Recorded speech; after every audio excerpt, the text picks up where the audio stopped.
Throughout Teen Wolf Season 5, we saw glimpses of the man in the tube within the Dread Doctor's lair, making his first up-close on-screen appearance in Season 5, Episode 7, Strange Frequencies, after the defeat of the Dread Doctors and the death of Sebastian Vallet at the end of Season 5 in the finale, Apotheosis. This man broke out of his tube and escaped the Dread Doctor's lair, only to rejuvenate himself and regain his power. This man I'm referring to is the Nazi occult captain and naturally occurring hybrid Lowenmensch, Garrett Douglas. Just how strong is Douglas? Find out right after this.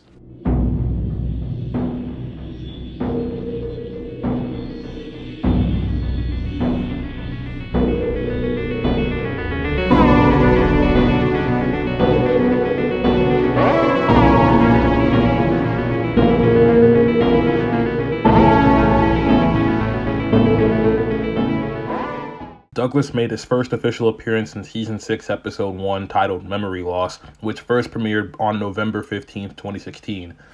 Still cannot believe it's almost been 6 years, but I remember watching this episode live when it came out like it happened yesterday. Anyway, he doesn't really do anything of substance in this episode, and the scenes he's in really just serve as an introduction to his character. Where Douglas really starts to shine and show how dangerous he truly is in Season 6, Episode 3, Sundowning. We saw him kill the school janitor and bite out the back of his head, where he proceeded to eat his pineal gland.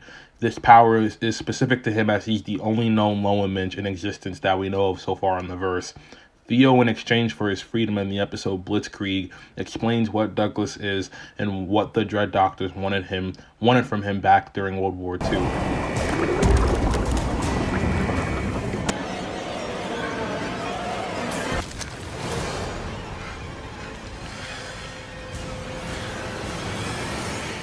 The Lowenmensch, or lion human, is a lion, werewolf, or wolf naturally occurring hybrid supernatural species. This is a creature exclusively created for Teen Wolf, as no other media officially released to the public has a Lowenmensch as part of their supernatural catalog.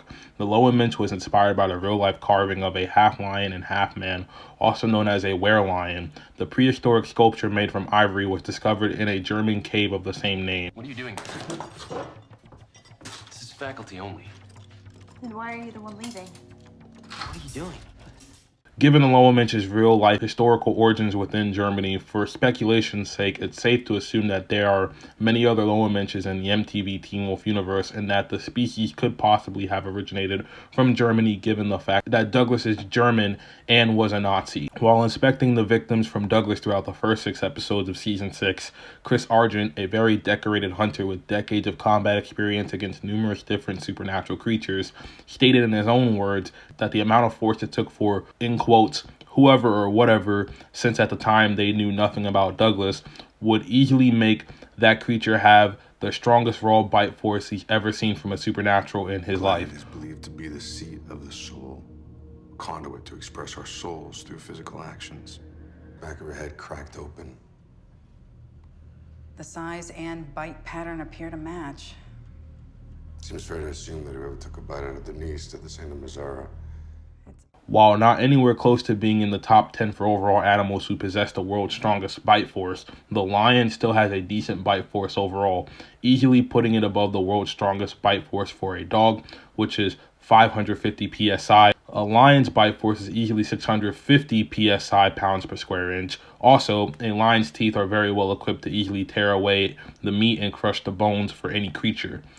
But given the Lowenmensch's hybrid nature, it's safe to say that Douglas has a bite force that combines the overall bite force of a lion and a wolf, combining the male lion's bite force, which is 650 psi, and a full-grown male wolf's bite force, which is 1200 psi, would give Douglas a bite force overall of 1850 psi, giving Douglas the 4th strongest bite force from any creature on the planet, minus the great white shark in almost every species of crocodile/alligators, also putting him above the hippopotamus as well, which is extremely impressive given how dangerous the hippopotamus is as an animal. Putting even more weight on the comment that Chris gave regarding Douglas's bite force being the most powerful he's ever seen from a supernatural creature, this was also while he was under the impression that Douglas was still a werewolf. This was all before Douglas became a Tri-Brid, possessing power from 3 different species, as before he became one, he showed a glimpse of his real power in the episode Heartless, where he started to come out of the shadows and enact his plans. He easily made a fool out of Theo Rakin and incapacitated him with merely shoving his claws in his back, which put Theo in a lot of pain, and made a threat to him, telling him to either break the Mountain Ash, keeping the Ghost Rider at bay, or he will, in quote, break him in two. Which, in all honesty, I think Douglas wasn't bluffing, and I think he can actually do it if he really wanted to. Or he could have done it if he really wanted to, given the fact that he was categorically the evilest character in the series aside from the Beast. He then proceeded to, in the next scene, effortlessly murder a Ghost Rider within seconds by grabbing his whip, something we've never seen any character prior to this moment be able to do with as much success as Douglas did, then pull him with little strength and grab the back of his head, which led to Douglas biting out a chunk of the back of his head and pulling out and eating his pineal gland in front of a traumatized Theo. This is the moment where Douglas became a Tri-Brid. The reason we call Douglas a Tri-Brid is because this scene confirms two things. First, Douglas is a natural hybrid having DNA from two different animals, being a lion and a wolf, and by eating the rider's pineal gland, he added the Wild Hunt's DNA to his own as well, which is the reason why he was able to use most of their powers as a result. Seemingly, the only thing he couldn't do was travel between their dimension and our world, something which he needed a hellhound for in the form of Jordan Parrish. So this proves that Douglas does indeed gain most of the powers and abilities of other creatures, but doesn't gain all of them. Second, this also seemingly confirms that Douglas can theoretically gain the power of any supernatural creature he wants, something I've been stating for the last 3 years since I made my Creatures of Teen Wolf Lowenmensch video back in March 2019, maybe with the exception of spirit creatures such as the Hellhound or the Nogitsune. The following episode showcased Douglas's powers as a Tri-Brid with the power of a Ghost Rider and a Dread Doctor. I say Dread Doctor because he was absorbing the same serum that gave him their strength, with him erasing Corey, Melissa McCall, and Chris Argent from existence. We also see one of the most insane durability feats any creature has ever displayed in the entire series. Douglas, while fighting Chris Argent, was also shot point blank with a fully powered shotgun 3 times. A feat no one ever brings up, but I most definitely will. Not only did it only shake him for a few seconds, he instantly recovered and proceeded to then, as mentioned before, erase Melissa McCall and Chris Argent from existence using the whip.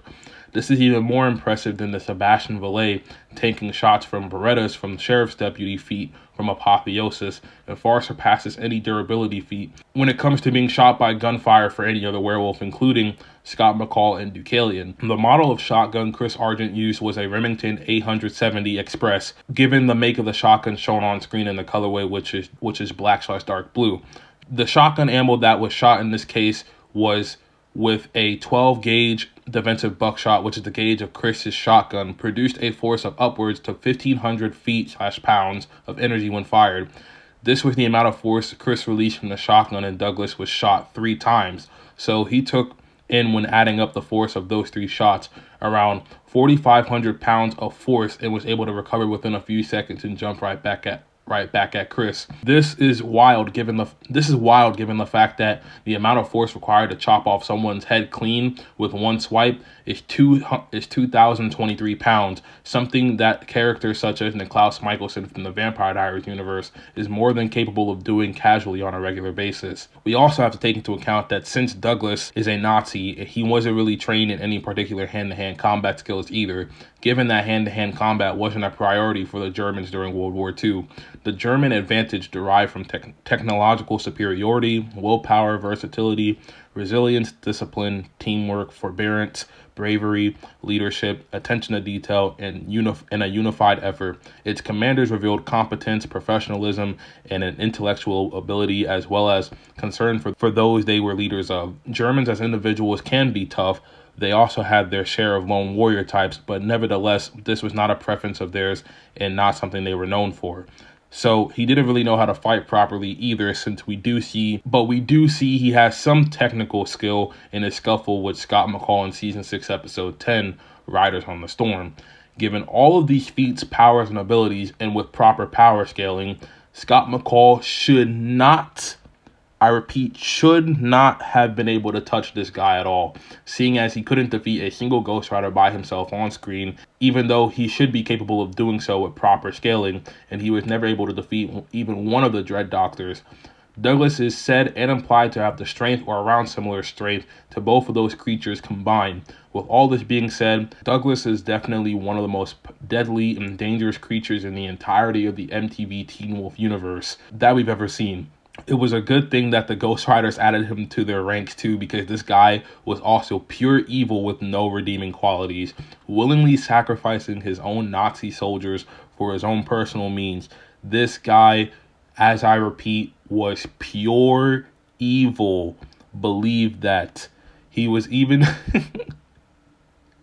he even, as mentioned before, let his own Nazis die as they were just a means to an end for him. I kid you not. An absolute savage villain. But it's just like Peter said in Riders on the Storm. I'm not in the pack, but no one likes a Nazi. If you guys enjoyed this installment in The Strongest in Teen Wolf, make sure you guys leave a like. Make sure you guys comment down below your thoughts on Garrett Douglas as a character, Garrett Douglas as a villain, and overall the Lowenmensch as a creature in Teen Wolf. I will be reading all your comments as I usually do. This is Jade's Corner. Make sure you guys have a great rest of your day or night whenever you're watching this. Apologies for the scratchy voice. My throat has been killing me. Well, it hasn't really been killing me, but it's been kind of up and down in terms of like congestion, because this weather has been bipolar. It's been hot one day, cold one day. Just waiting for the weather to finally be consistent so it can stop messing with my throat. But anyway, that's a simple explanation of why my throat was so raspy in this or my voice was so raspy. But anyway, like I mentioned before, I'm Jade. I want to make sure you guys have a great rest of your day. Peace, love, and positivity as always. And I will catch you guys in the next Teen Wolf video. Deuces.